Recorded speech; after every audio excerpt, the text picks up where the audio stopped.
What if everything you thought you knew about a story was wrong? What if the headlines you scrolled past this morning, the posts that made your blood run cold, the viral screenshots you saw trending on Twitter, what if they were only half the story, or worse, completely misleading? It's a question most of us rarely stop to ask when tragedy hits someone famous. We consume the narrative as fact. We share it. We comment on it. And yet, in that moment, we forget that every story has a depth, a nuance, and often a truth that's buried under the sensationalism. And today, that story revolves around one of Hollywood's most recognizable names, Rob Reiner. But before we continue, please subscribe and turn on the notification bell for updates. Rob Reiner is a household name. For decades, he has been synonymous with some of the most iconic films in American cinema. When Harry Met Sally, This Is Spinal Tap, The Princess Bride, Stand By Me, Misery, A Few Good Men. These aren't just films, they're cultural milestones. Reiner's fingerprints are on a generation of cinema that shaped how we love, laugh, and sometimes cry. He built a career blending humor, drama, and emotion in ways that left audiences thinking, laughing, and questioning life itself. But fame, influence, and talent don't shield anyone from tragedy. They don't stop the rumors. They don't protect against the wildfire that social media can ignite when a story is too shocking to ignore. And that brings us to The Catalyst, an apparent tragedy that ripped through the heart of Hollywood's elite circles and went viral across every corner of the internet. Headlines screamed, social media exploded, and overnight, a family that had lived largely private lives became the focus of speculation, judgment, and outrage. Allegations, assumptions, and the kind of instant verdicts that only the digital age can deliver were cast as truth before the facts had a chance to settle. And at the center of it all, a son, a Hollywood legend, and a narrative that seemed impossible to untangle. The first thing you notice when you scroll through the coverage is how emotional the framing is. Every headline, every post, every viral thread seems designed not just to inform, but to provoke. Rob Reiner's son arrested. Hollywood family tragedy. Shocking twist in director's family life. The words are sharp, urgent, and emotionally loaded. They are engineered to stop you mid-scroll. But here's the problem. In that urgency, accuracy often takes a back seat. The public consumes the story in bites, in tweets, in 15-second sound bites, without context. And when people consume a story this way, the narrative becomes malleable. It bends to fit our assumptions, our biases, and sometimes, our need for a villain. Let's take a step back. Before we dive into the details of what supposedly happened, we need to understand the man at the center of this maelstrom. Rob Reiner is more than a director. He is a cultural figure whose work has transcended generations. He is known for storytelling that tugs at the heart, for characters that feel real, for scripts that linger in the mind long after the credits roll. He is also a political activist, a man unafraid to speak his mind in an era when speaking your mind can feel like walking into a battlefield. That duality, of public figure and private individual, makes the story that surrounds him now even more complicated, and it makes separating fact from fiction a challenge for anyone, even seasoned journalists. And then, as the story unfolds, it collides with social media. Suddenly, the tragedy is no longer confined to the quiet streets of Los Angeles or the private life of a family in mourning. Every post, every retweet, every comment is a microcosm of human curiosity, outrage, and sometimes cruelty. Accounts with thousands, even millions, of followers dissect the story. They speculate. They accuse. They pass judgment. Within hours, the story has left the realm of personal tragedy and entered the global theater of public opinion, where facts are optional and impressions are everything. Now, I know what you're thinking. You're wondering, what actually happened? Who is involved? Who is responsible? And here's the challenge. These are questions that no one has fully answered yet. The story is still evolving. Police investigations, legal definitions, and official statements are moving slower than the digital narrative, and in that gap, the public has already begun writing its own version. That is the reality of modern media. The story often outruns the truth, and once it does, perception can feel more real than reality itself. And if you're paying attention, you'll notice something else. Politics has entered the story. Not in a subtle way, not in the background, but front and center.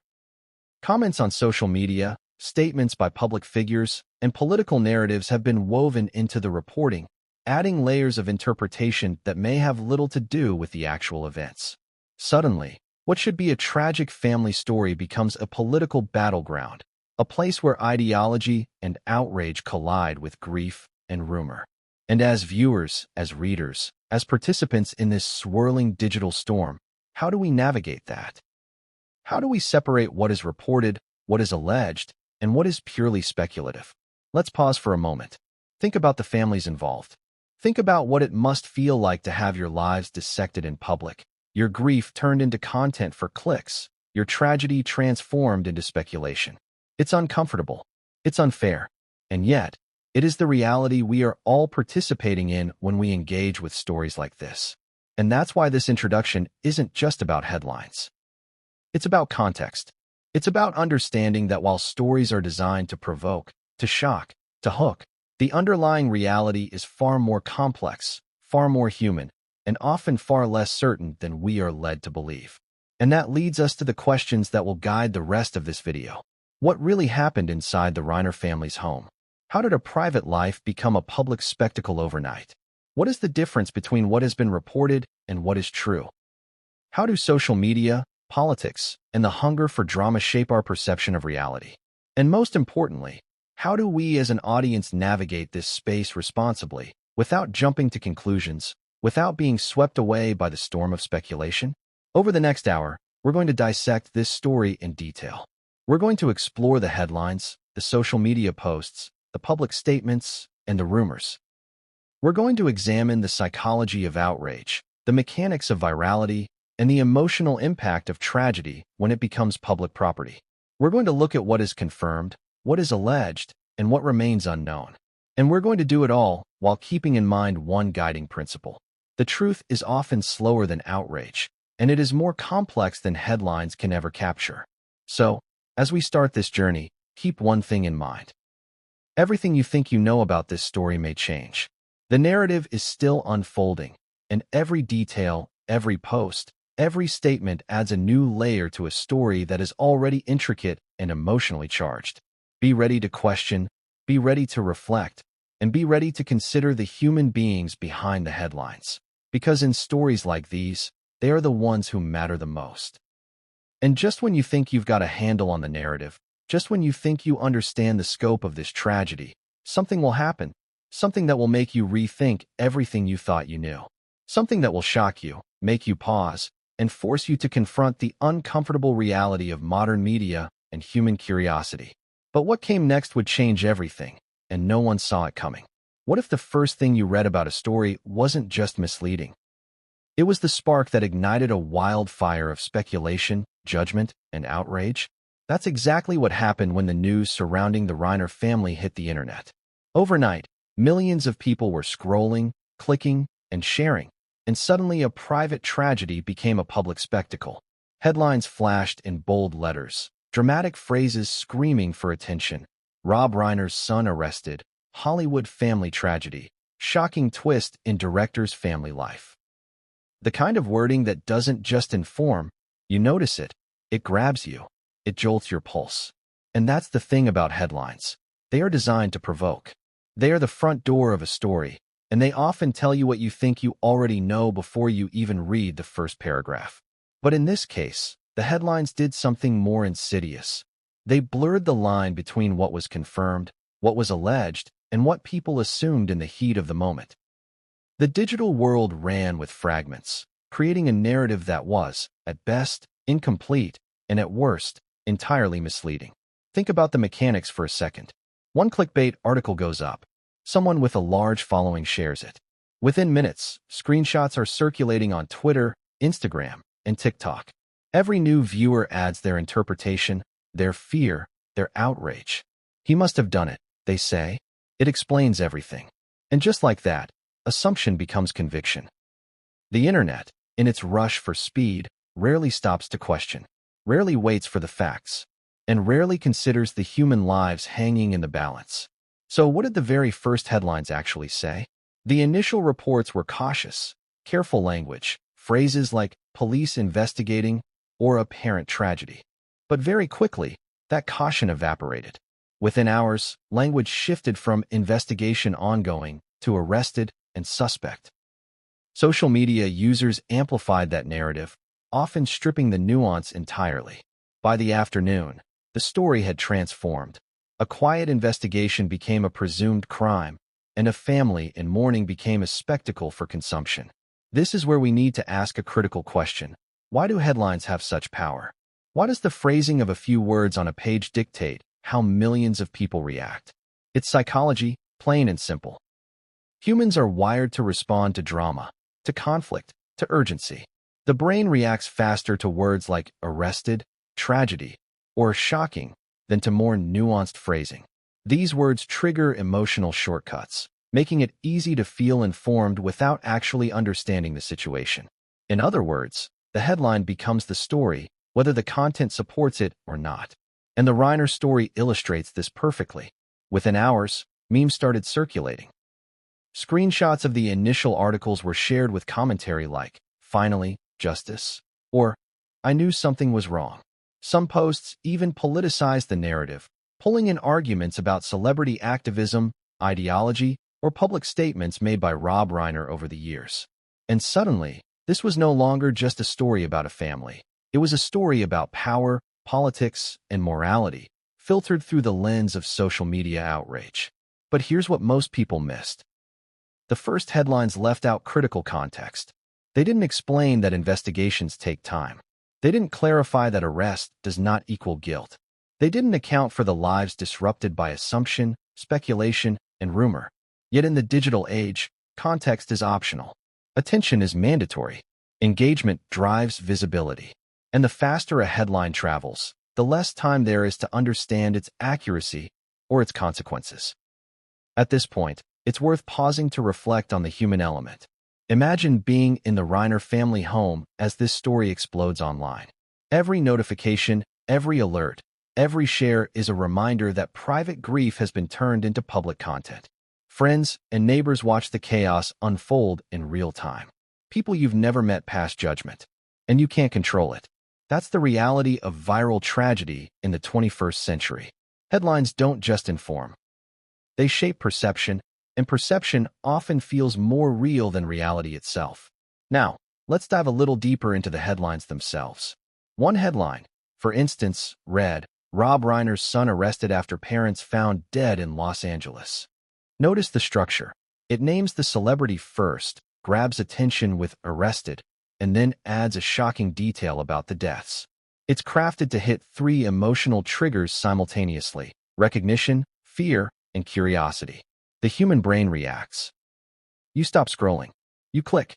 And in the split second between headline and article, the story has already begun to own your perception. Another article framed the story with an almost political angle, referencing Reiner's activism and public criticisms. By connecting personal tragedy with public persona, it implied causation, without evidence, in a way that is both subtle and dangerous. That's how the internet narrative works. It fills gaps with assumptions, and assumptions solidify into perceived truth. You start asking questions like, did his activism play a role? Was there motive? Even though there's no verified information to support those ideas. And here's a critical point.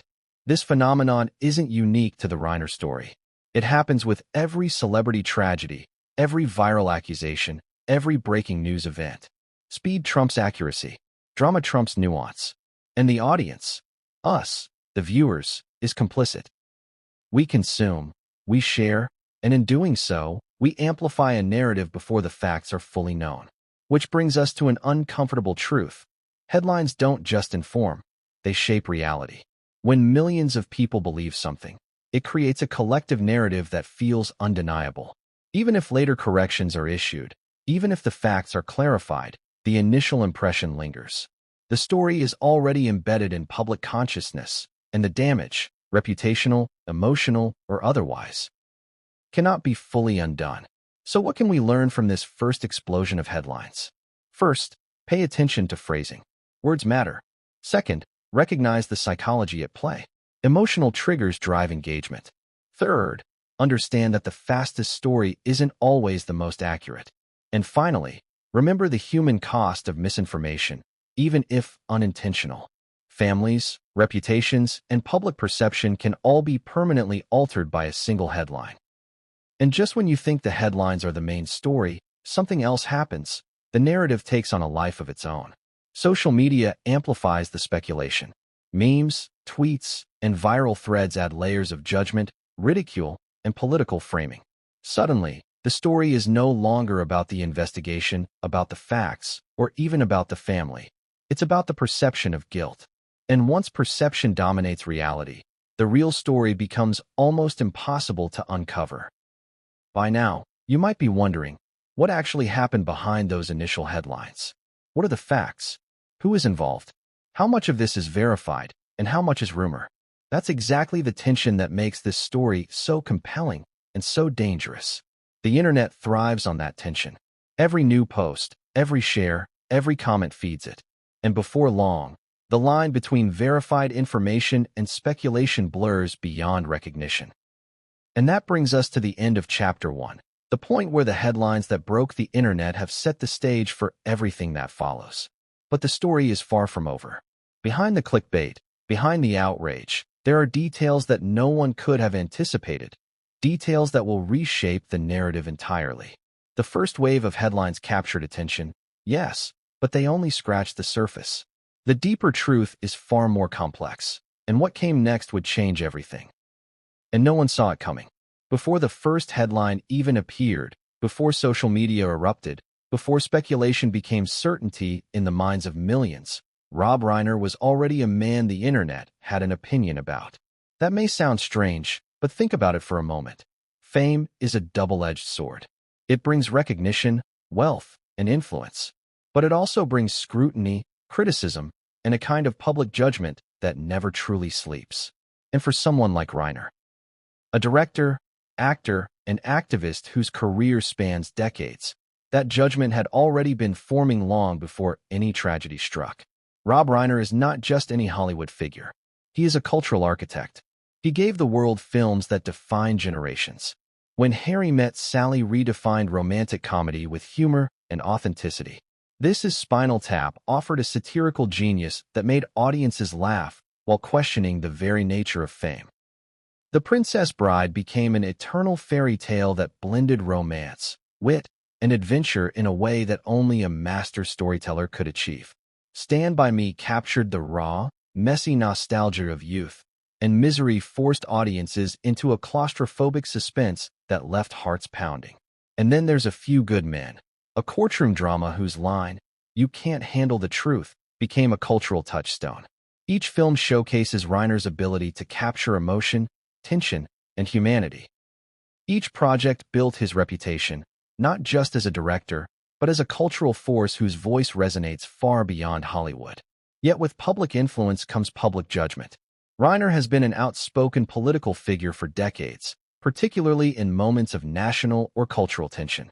He is known for his critiques of presidents, policies, and political movements. He has not shied away from expressing his opinions on social media, in interviews, and in public speeches. And as a result, he has amassed both admirers and critics, people who laud his courage and those who vilify him for speaking out. That division, the polarized perception of a public figure, is crucial to understanding how the tragedy surrounding his family would be received online.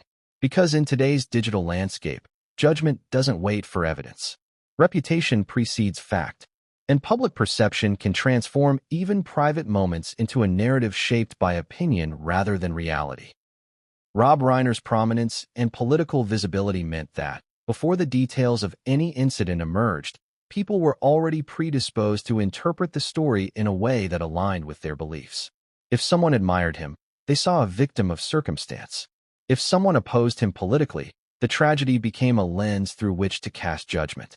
And the speed at which that narrative unfolded left almost no room for nuance. Let's dig into that a bit.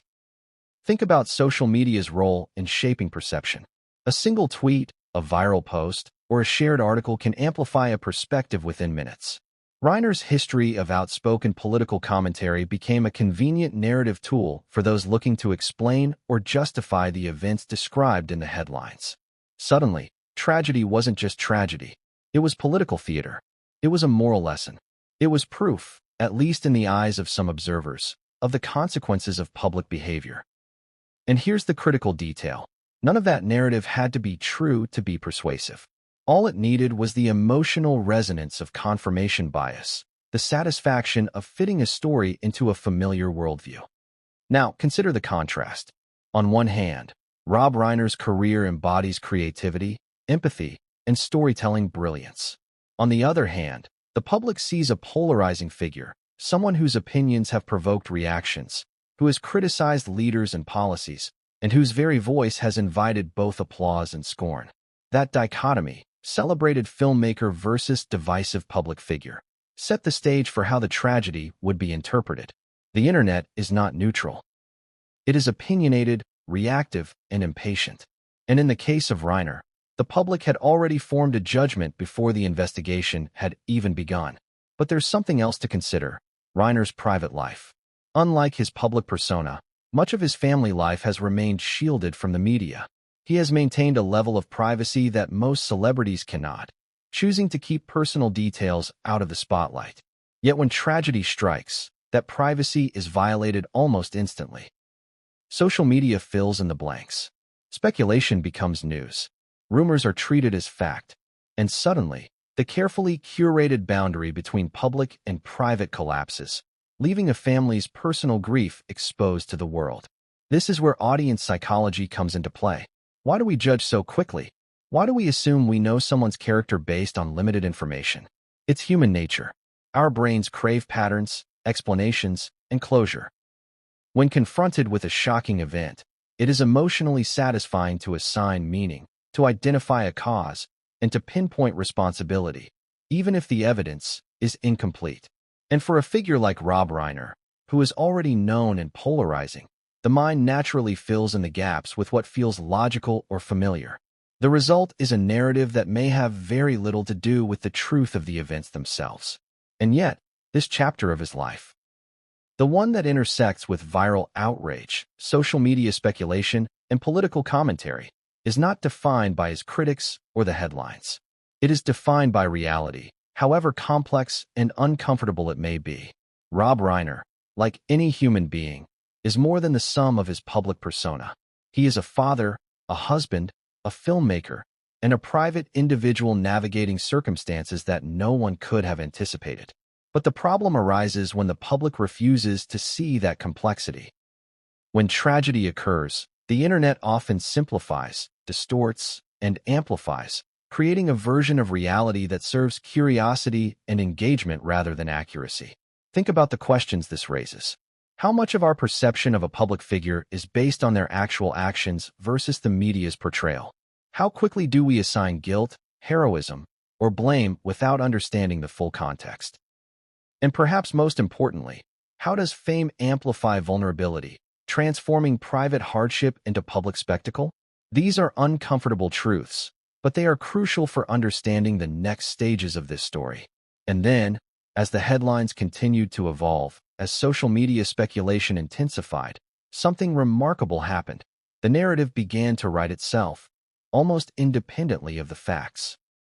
Every post, every meme, every commentary thread contributed to a collective story, one that often had little grounding in reality. Rob Reiner's public history, his political activism, and his celebrity status became shorthand for assumptions. And in that process, the real human beings involved, the family, the friends, the investigators, were overshadowed by a digital narrative that moved faster than anyone could control. Yet amidst this chaos, there is one enduring lesson. Public judgment is never the same as truth. The internet, with all its speed and reach, cannot replace investigation, evidence, or due process. And when tragedy intersects with fame, it becomes exponentially more difficult to separate perception from reality. For Rob Reiner, the story of his life, his career, and his family became entwined with speculation, politics, and outrage, long before the actual facts of the situation were fully known. So as we move forward, it's essential to remember this. The man at the center of this narrative is both larger and smaller than the headlines suggest. Larger, because his career and influence touch millions of lives. Smaller, because in moments of private grief, he is as vulnerable as anyone else. The contrast between these truths is the tension that fuels the story, the reason it captivates attention, and the reason the narrative became so explosive. And just when you think you understand the dichotomy, fame versus privacy, public opinion versus reality, admiration versus criticism, something unexpected emerges. A new layer of complexity, one that challenges everything the audience thought they knew about Rob Reiner. And that twist, that revelation, will shift the narrative in ways that are impossible to ignore. What comes next is both shocking and unavoidable, and it will force you to reconsider the story you thought you understood. The moment the news broke, headlines mentioned the home. The words Los Angeles and upmarket neighborhood were repeated in every report, as if geography alone could hint at the gravity of the story. But what was actually happening inside that house?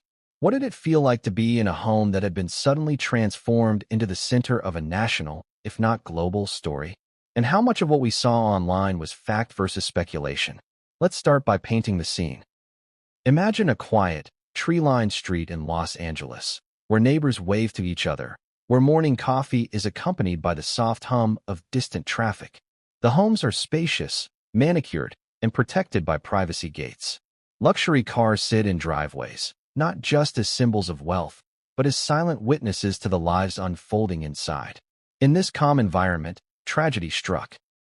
The house that had once been a sanctuary became the focal point for police, investigators, reporters, and eventually, the endless scrutiny of the internet. Police reports confirmed that officers responded to a call, but the details were initially sparse. Law enforcement is notoriously careful in these situations. Release too much information, and you compromise the investigation. Release too little, and the rumor mill fills in the gaps. And fill them it did. Social media users, news commentators, and conspiracy theorists alike began creating a narrative that, in many cases, bore little resemblance to reality. But the kernel of truth remained: a private residence, a family affected, and an ongoing investigation. Inside the house, according to the official timeline released by authorities, investigators began methodically documenting every detail. Officers would photograph the scene, examine rooms, and collect evidence. For the public, these details were largely invisible, except when filtered through media reports or leaked information. And yet, even these fragmented glimpses were enough to ignite the imagination. Online discussions speculated on every element of the interior: the state of the home, the presence or absence of security cameras, the layout of rooms, even the items that might have been in a living room or study. Every observer became a detective, piecing together a story that was incomplete at best. Think about what this means psychologically. Humans are wired to fill gaps in information with assumptions. When details are missing, the mind invents explanations. And when a tragedy involves a public figure, those invented explanations often take on the veneer of certainty. People analyze photos, tweets, and neighborhood reports as if they were evidence in a trial. Every small inconsistency becomes proof of guilt or intent. And before long, speculation is indistinguishable from fact in the minds of millions. But it's also important to note the tension inherent in law enforcement silence. Police could only release so much information without jeopardizing the investigation. This creates a vacuum, one that is quickly filled by rumor. And the internet thrives on vacuum. That is why the phrase apparent homicide became a lightning rod. It suggested more than it confirmed, creating the perfect storm for viral speculation. And as the narrative took shape online, the reality inside the house remained hidden, known only to investigators and the family affected. Consider the emotional weight of such a scene.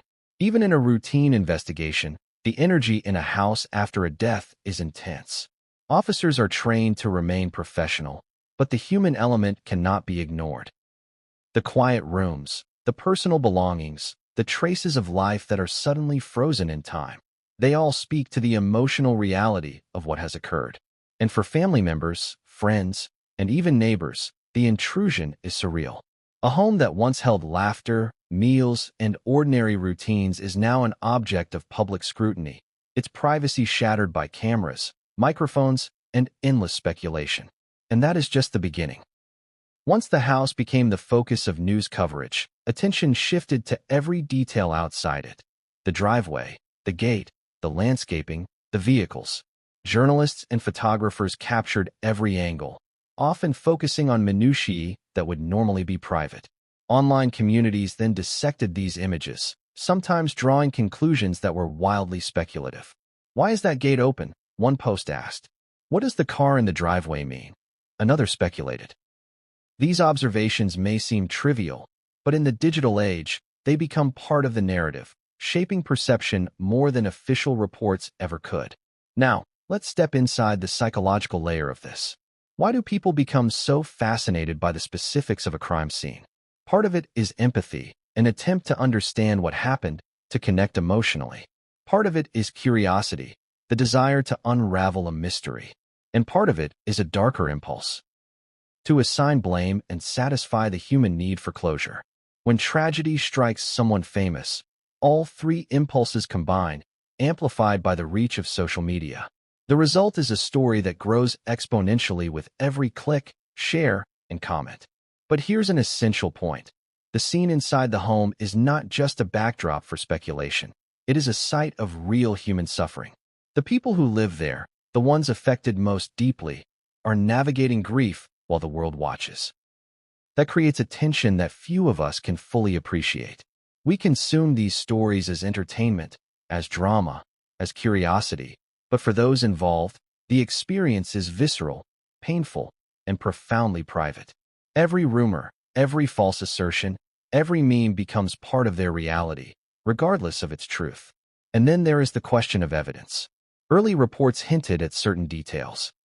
Investigators, for example, may have looked at personal effects, security footage, or forensic traces, but almost nothing was confirmed publicly. In the absence of facts, imagination takes over. The public interprets, predicts, and theorizes. And as we've seen in countless cases before, once a narrative takes root online, it can be almost impossible to correct, even if the official story ultimately differs. Imagine, for a moment, being an investigator in this scenario. You walk through rooms where tragedy has occurred, taking note of every detail. The angle of furniture, signs of struggle, objects out of place. You document meticulously because evidence matters. You know that rumors will swirl and that the world will assume things about what you find. You understand that even the smallest misinterpretation can fuel an entire wave of public speculation. And yet, you must remain focused, professional, and detached, because the ultimate goal is truth, not virality. And here's a point many viewers might not consider. The difference between a real crime scene and the way it is portrayed online is vast. Online, everything is immediate, dramatic, and often misleading. Reality, however, unfolds slowly, methodically, and with attention to detail that social media cannot capture. Every photograph, every report, every tweet distills a complex reality into a simplified, consumable narrative. And as that narrative spreads, the truth inside the home, the lived reality, the nuanced investigation, is increasingly obscured.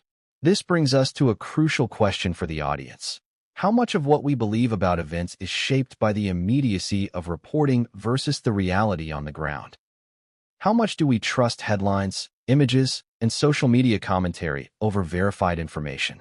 And what are the consequences when perception overtakes reality in the public mind?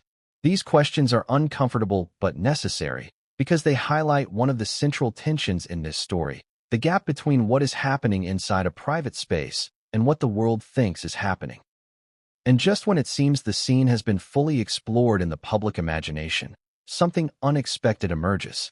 A detail previously overlooked surfaces in a report. Perhaps it's a minor element in a news article, a comment by a neighbor, or a correction issued after initial headlines. Whatever it is, it forces the audience to question everything they thought they knew about the scene. The home that had been imagined in millions of minds suddenly feels unfamiliar. The narrative shifts again, reminding us that reality is rarely as simple as it seems online. And that brings us to the end of this chapter. The alleged crime scene, with all its real-world gravity, stands in stark contrast to the stories the public has constructed. The house is silent now, but its story echoes across headlines, tweets, and discussions, shaping perception in ways that no investigator can fully control. But the investigation is far from complete, and the truth behind those walls has yet to be fully revealed. What comes next will uncover layers of the story that nobody anticipated, and it will challenge assumptions that have already taken hold. Most of the world had never heard of Nick Reiner before the headlines. To the public, he was a name in a news feed, a secondary figure in the life of a Hollywood legend. But overnight, that changed. A private individual, someone whose life had been largely lived outside the glare of fame, was suddenly thrust into the global spotlight. The shift was immediate, jarring, and, for Nick, irrevocable. Overnight, curiosity became speculation, speculation became accusation, and accusation became a narrative that few could escape. Imagine living a life where your father is a cultural icon, your family known for decades in the public eye, and yet your personal world remains private, calm, and largely unremarkable. This was Nick Reiner's reality. Few articles had explored his life in depth. He had interests, routines, relationships, details that were completely ordinary by any standard. Yet in the instant a tragedy intersects with fame, ordinary lives are no longer shielded from public judgment. Suddenly, being a Reiner comes with the weight of global attention, scrutiny, and expectation. And the transition from private individual to public figure is not gentle. The first headlines mention Nick as a suspect, a son, and someone implicated in a tragedy that rocked a family. Immediately, the public's imagination fills in the gaps. Who is he really? What could have driven him to this? The answers, of course, are not known, but the internet thrives on the absence of facts. Every rumor, every unverified claim, every comment on social media contributes to a story that feels complete, even when it is almost entirely speculative. Think about the psychological effect. When someone is suddenly cast as a villain in a public narrative, the perception takes on a life of its own. People who have never met, spoken to, or known Nick Reiner begin forming opinions as if they were witnesses to the events themselves. The human brain is wired to assign causality, to look for patterns, to understand tragedy in terms of human action and motivation. And when those actions are unknown, the mind often fills in the story with what seems plausible or emotionally satisfying, even if it has no basis in fact. But there's another layer to consider: the role of social media in amplifying this transformation. Within minutes of the first articles, Nick Reiner's name was trending across platforms. Every post, tweet, or share that connected him to the story further cemented his presence in the public imagination. And with that exposure came a torrent of judgment. Some expressed outrage, some expressed sympathy, some sought to politicize the narrative entirely. And once a person is branded in the public sphere, that label can be nearly impossible to shake, regardless of evidence, context, or legal process. Let's step back for a moment. Who is Nick Reiner? Publicly, very little is known, and that scarcity of information makes him a perfect target for speculation. In the absence of verified details, assumptions take hold. People infer personality traits, motive, and culpability based on partial knowledge, on the reputation of his family, and on their own biases. This is not unique to Nick. It happens to anyone thrust into fame suddenly, especially when controversy or tragedy is involved. The more private someone has been, the more fertile the ground for narrative construction.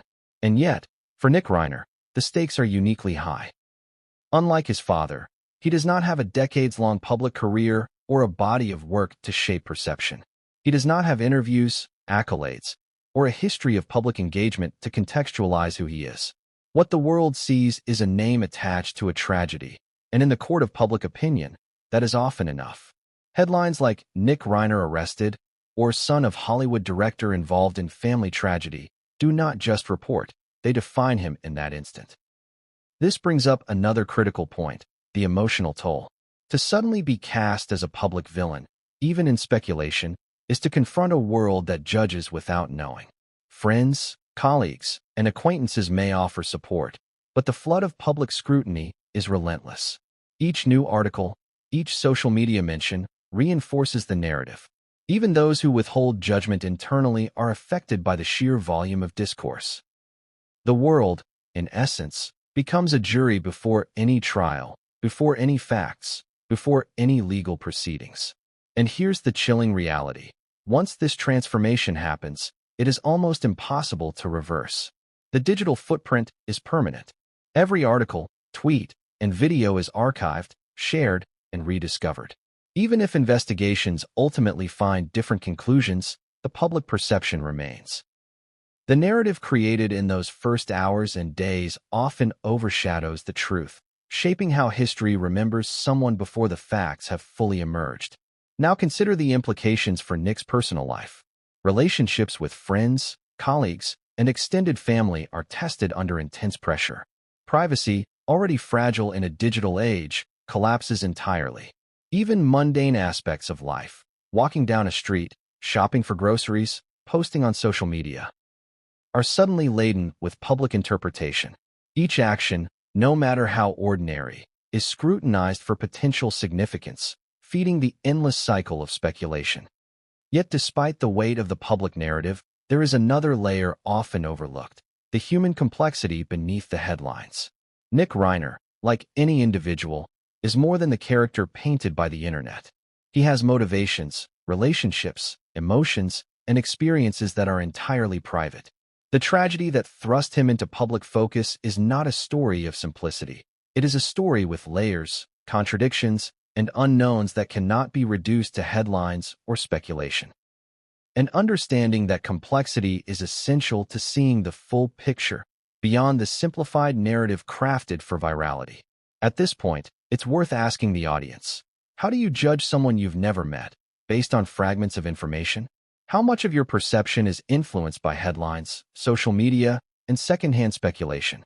And how might that perception differ from the reality, which is messy, emotional, and often incomprehensible to an outside observer? These questions are uncomfortable, but they are necessary if we are to approach stories like this responsibly, and if we are to separate rumor from fact, perception from truth. And yet, despite the human need for certainty, the story refuses to be simple. As headlines continue to evolve, new information emerges, sometimes contradicting what was assumed or reported initially. Legal terminology, investigative details, and public statements all interact in complex ways, challenging the narrative the public has already constructed. The more people try to solve the story from the outside, the more layered it becomes. And this tension, the gap between public perception and private reality, is at the heart of the narrative surrounding Nick Reiner. But the transformation from private life to public villain is not only a personal ordeal, it is a societal reflection. It reveals how quickly fame, tragedy, and media converge to create a story that feels complete, even when it is incomplete. It shows how assumptions fill the void left by lack of information. It exposes the speed with which judgment can outpace facts. And it reminds us that behind every headline, every viral post, every trending topic, there is a human being navigating consequences that are deeply personal and often unimaginable. And just when it seems that the narrative around Nick Reiner has reached its full intensity, something else emerges, an angle, a report, or a perspective that reframes the story entirely. It challenges assumptions, raises new questions, and forces both the media and the public to reconsider what they thought they knew. The shift is subtle, yet seismic. And it sets the stage for the next chapter, where the unfolding events intersect with politics, perception, and the relentless machinery of public opinion. 3 words: arrested, accused, assumed. Each one carries weight, yet each tells a very different story depending on how it is used. And in the case of Nick Reiner, these words became the lens through which the public immediately interpreted a complex situation. The problem?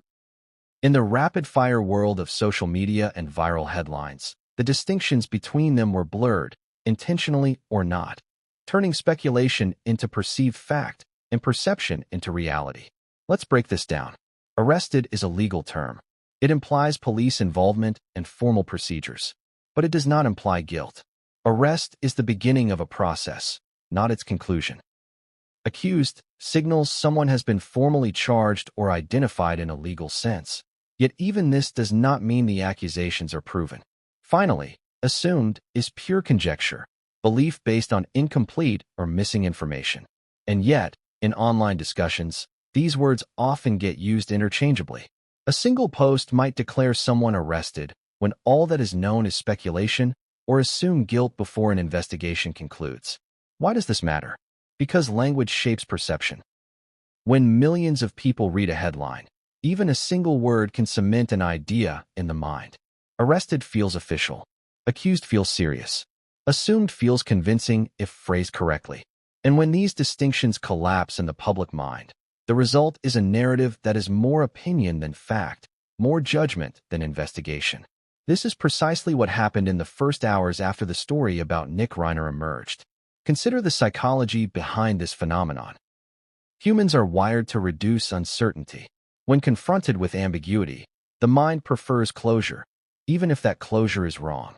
And the speed at which information travels online amplifies this tendency. Within minutes, posts circulate claiming Nick Reiner was arrested, was responsible, or acted out of motive, all based on incomplete evidence. Each repetition reinforces belief. Each share makes the story feel more legitimate. And before long, what started as speculation becomes an accepted truth in the public imagination. But here's the critical point. Law and media do not operate on the same timeline. Legal processes take time. Investigations require verification, evidence, and due process. Media, especially in the age of virality, operates on immediacy. The first report is the one people remember. Corrections, clarifications, and updates rarely achieve the same reach. This mismatch creates a dangerous gap between perception and reality, one that can have lifelong consequences for anyone caught in the public eye. Now, imagine being in Nick Reiner's position. Private individual, thrust into the center of a global story. Headlines declare arrest. Social media confirms it in the minds of millions. Strangers pass judgment. Assumptions about motive and character proliferate. And all the while, the legal process is just beginning, moving slowly, methodically, carefully. The emotional pressure must be overwhelming. It's not just public scrutiny. It's a digital avalanche that cannot be paused or escaped. The tension is further compounded by the way news cycles amplify uncertainty. Early reports often rely on incomplete or unofficial sources. Journalists face pressure to be first, not necessarily accurate. The words arrested or accused may appear in a headline before official confirmation, purely because they are compelling and clickable. And the public, seeking immediate answers, internalizes these claims as fact.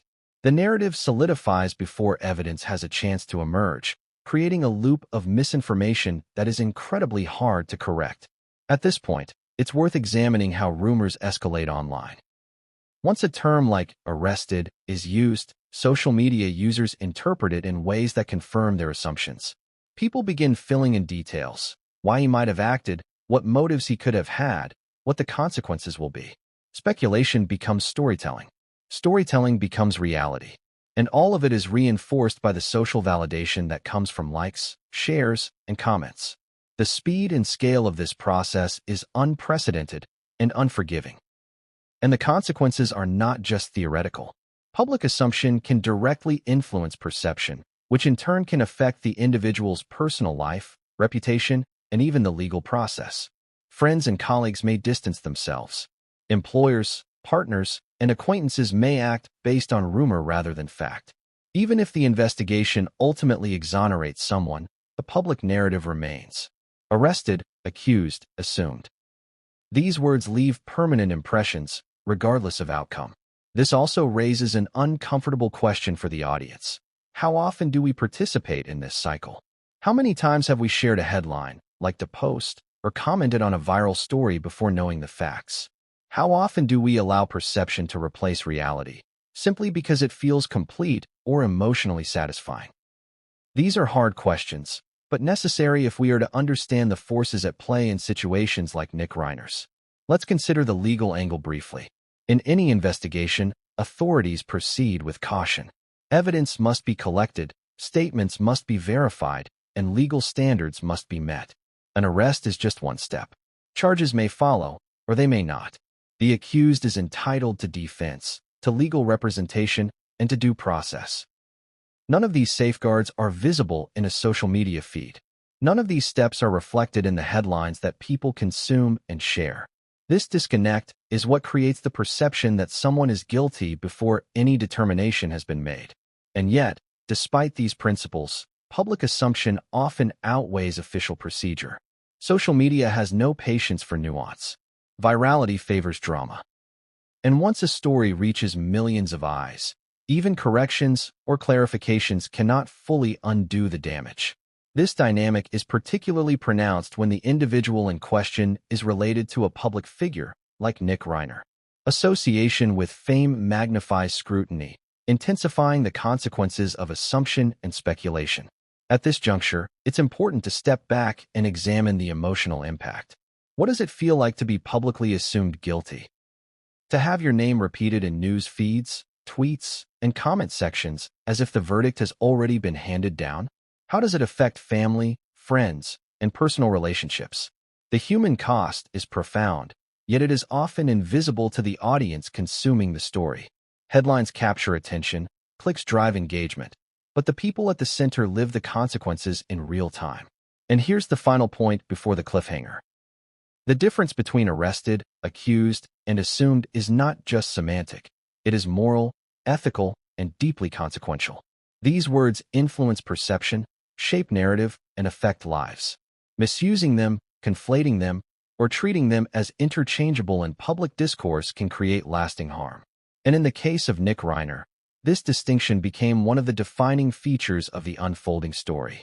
But just when it seems the public's assumptions are settled, a new layer emerges. Legal terminology, investigative updates, or conflicting reports that force the audience to question what they believed. The narrative is no longer straightforward. Arrested? Accused? Or simply assumed? The answers are not as clear as anyone hoped, and the evolving story promises twists that will challenge assumptions, reshape perspectives, and leave everyone wondering, what is real and what is speculation? Tragedy is rarely neutral. It doesn't exist in a vacuum. It collides with the world around it, and in today's hyper-connected era, it often collides first and foremost with politics. The Reiner family story is a textbook example of this phenomenon, an event rooted in personal grief, familial bonds, and private circumstances, suddenly transformed into a political symbol before anyone had time to process the human reality. Consider the timing and the environment. Rob Reiner is a public figure known for both his creative genius and his outspoken political stances. Over the years, he has critiqued presidents, policies, and political figures in ways that are both celebrated by supporters and vilified by opponents. In this context, it was almost inevitable that any tragedy touching his family would be interpreted through a political lens. And social media, with its speed and appetite for drama, ensured that this interpretation would dominate the narrative almost immediately. Within hours of the first headlines, commentary appeared connecting the personal tragedy to Reiner's public persona. Certain political factions seized the moment to frame the event as a consequence of his activism, using language that implied causality without evidence. He reportedly caused anger in others through his political views, some posts read. This is what happens when public figures provoke powerful reactions. Others attempted the inverse, framing him as a victim of political attacks and public scrutiny. In both cases, the human reality of the family's grief was secondary to ideological storytelling. Why does this happen so consistently? The psychology is straightforward but uncomfortable. Politics is tribal. People naturally interpret events through the lens of their ideological alignment. When someone publicly criticizes a political figure or ideology, supporters of that figure may view any personal misfortune as deserved, or at least contextually related. Conversely, opponents may view tragedy as unfair, amplifying sympathy and moral outrage.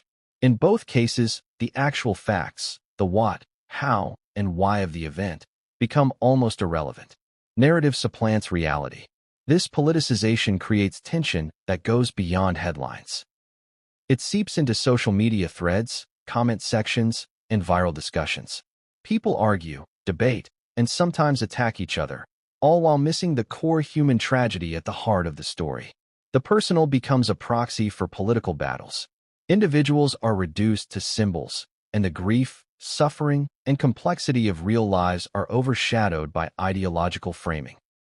And this is particularly dangerous when legal investigations are ongoing because it can influence perception before the facts are established. Consider, for a moment, the role of public figures in this dynamic. In this case, the story intersected with political commentary from prominent voices, including those with millions of followers. Statements were made linking the tragedy to Reiner's political positions, suggesting, without evidence, that his activism somehow contributed to the deaths. These statements were amplified, shared, and discussed endlessly online. The reach and impact of such commentary cannot be overstated. It shapes the way millions of people interpret events, often before the authorities have released verified information. Now think about the emotional and psychological consequences. For family members, friends, and the individuals directly involved, this politicization is devastating. Grief is private, intimate, and vulnerable. When it is reframed as a political symbol, it becomes performative and contested. Every emotion, every action, every response is subject to interpretation, judgment, and debate. Imagine mourning a parent, sibling, or child while the world debates your morality, ideology, and character simultaneously. The stress and emotional burden are almost unimaginable. And yet, the public continues to consume, analyze, and share. Humans are drawn to stories where personal tragedy intersects with moral, ethical, or ideological questions. It's compelling, dramatic, and emotionally satisfying. But it's also dangerous. The more people view the story through a political lens, the further removed the narrative becomes from reality. Facts, investigation, and evidence are filtered, ignored, or twisted to fit a pre-existing narrative. The tragedy is no longer a story about loss. It is a story about politics, morality, and symbolic justice. Social media is the perfect accelerator for this dynamic. Platforms reward posts that provoke emotional reactions, amplify outrage, and generate engagement. A political spin on a tragedy will always travel faster than a nuanced explanation of events. Every like, share, and retweet reinforces the ideological framing, creating the illusion of consensus and legitimacy. Once perception dominates reality, it is extremely difficult to reclaim the truth, especially when the individuals involved are private citizens suddenly thrust into global attention. At this point, it's worth asking the audience, how often do we allow ideology to shape our perception of reality? How quickly do we assign cause and motive based on someone's political stances rather than verified facts? And how does this affect our understanding of truth in a digital world where virality often outweighs accuracy? These questions are uncomfortable but essential because they reveal one of the most powerful forces shaping this story. Now, let's add another layer: the interplay between traditional media and social media. Traditional outlets report facts, or fragments of them, but social media interprets, amplifies, and often distorts those facts in real time. A news article mentioning an ongoing investigation can be reframed as evidence of guilt. A quote about political views can be twisted to imply causation. The result is a feedback loop. The more people engage with the politically charged narrative, the more visible and seemingly credible it becomes. And once credibility is established, perception cements, often before the reality of the investigation has unfolded. This dynamic has implications beyond the immediate story. It demonstrates how quickly public opinion can form, how quickly lives can be judged, and how quickly tragedy can be transformed into ideological weaponry. For Nick Reiner, for Rob Reiner, and for the family, it means their grief is not private. It means that every detail, every speculation, every rumor is amplified, dissected, and debated by millions. And it means that the real story, the one that matters most, is almost entirely invisible to the consuming public. And here's the most striking point. The intersection of politics and tragedy often obscures justice, clarity, and empathy. The louder the ideological voices, the harder it becomes to focus on investigation, evidence, or the human dimension of the story. In other words, the political framing becomes a lens through which all facts are interpreted, potentially skewing understanding and delaying the arrival of truth. But just when it seems that the story has been entirely consumed by political narratives, something shifts. A new report, a clarifying statement, or an overlooked detail challenges the ideological framing. The narrative wobbles, forcing the public to reconsider assumptions, pause, and confront the fact that they may have judged too quickly. It is a rare moment where perception and reality start to converge, but only temporarily. The next twist is always looming. And that brings us to the end of this chapter. Politics, while invisible in the private home, has already infiltrated the public consciousness. It has shaped perception, intensified judgment, and added a layer of complexity to an already tragic story. But the investigation continues. The human truth remains obscured, and the narrative, fueled by both curiosity and ideology, is far from resolved. In today's world, tragedy and social media are inseparable.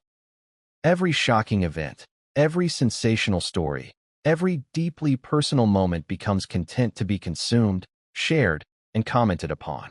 And when the Reiner family story broke, social media didn't just cover it. It transformed it, amplified it, and, in many ways, defined it. The difference between what happened and what the public believed had less to do with the facts and more to do with the platforms where the story unfolded. Think about how information spreads online. A single tweet or post can reach millions in minutes. Algorithms prioritize engagement over accuracy, meaning posts that evoke strong emotions, outrage, fear, curiosity, empathy, rise to the top. In the Reiner case, the elements were perfect: fame, tragedy, scandal, and political tension. The algorithm didn't need to judge. It simply propelled the most emotionally charged content to the widest audience. Within hours, the story had exploded across feeds, comment sections, and trending topics worldwide. But social media doesn't just report, it interprets. Every user becomes a narrator, analyzing, speculating, and often filling in gaps with their assumptions. Did Nick Reiner act with intent? Was the tragedy a consequence of Rob Reiner's public persona? Could political views have influenced the events?